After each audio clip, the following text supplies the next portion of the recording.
আজকে ইন্ডিয়া জোটের ভার্চুয়াল বৈঠক এবং যেটা খবর পাওয়া যাচ্ছে যে ইন্ডিয়ার আহ্বায়ক হওয়ার প্রস্তাবে না নীতিশ কুমারের এবং সূত্র মারফত খবর পাওয়া যাচ্ছে মমতা বন্দ্যোপাধ্যায় এবং অখিলেশ যাদবের সঙ্গে কথা বলেই বৈঠকের সিদ্ধান্ত এই নিয়ে মমতা বন্দ্যোপাধ্যায় এবং অখিলেশ ও নীতিশের সঙ্গে কথা বলার ভার দেওয়া হয়েছে কংগ্রেসকে এবং তাদের সঙ্গে আলোচনা করে আহ্বায়কের নাম ঘোষণা করা হবে বলে এই বৈঠকে সিদ্ধান্ত হয়েছে। বিজেন্দ্র সিংহ কথা বলবো, আমাদের প্রতিনিধি রয়েছেন টেলিফোন লাইনে।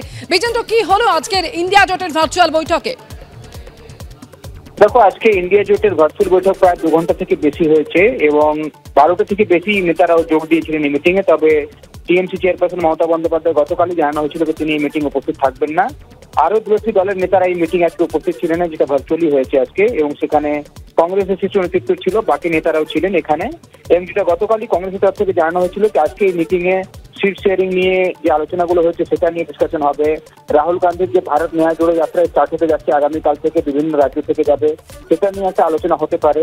তার সঙ্গে সঙ্গে সাংগঠনিক দিক থেকে কিছু আলোচনা করা হবে, যার মধ্যে সবথেকে গুরুত্বপূর্ণ ছিল যে নীতিশ কুমারকে কনভেনার হয়তো এই মিটিং আজকে অ্যানাউন্স করে দেওয়া হবে।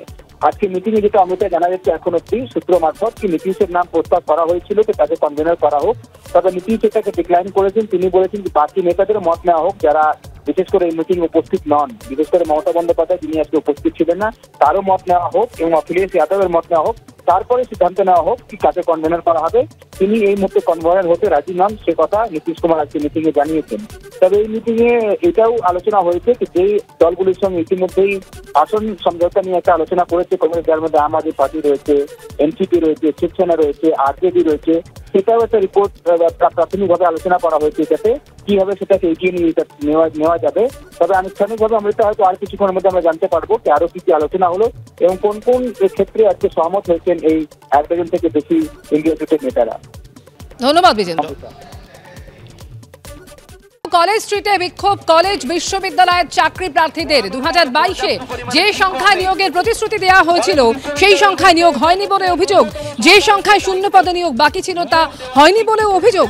যে সংখ্যায় নিয়োগ হয়েছে তারও সিংহভাগে অস্বচ্ছতা আছে বলে অভিযোগ চাকরি প্রার্থীদের। আজকের আমাদের যে দাবি তাতে কলেজ সার্ভিস কমিশনে আমরা দেখেছি 2020 সাল থেকে 2018 সালে একটা নিয়োগ হয়েছে, তাতে চূড়ান্ত দুর্নীতি স্বজন পোষণ হয়েছে এবং আমরা তার বিরুদ্ধে লাগাতার প্রতিবাদ করে গেছি।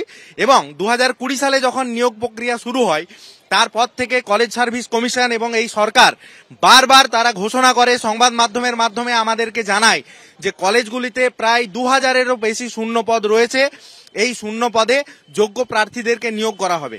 অথচ বিগত কয়েক মাস ধরে কলেজ সার্ভিস কমিশনের যে প্যানেল বেরোচ্ছে আমরা সেখানে দেখছি যে মাত্র গুটি কয় সিটে প্রায় 33,000 চাকরি প্রার্থীকে তারা ইন্টারভিউ করেছে।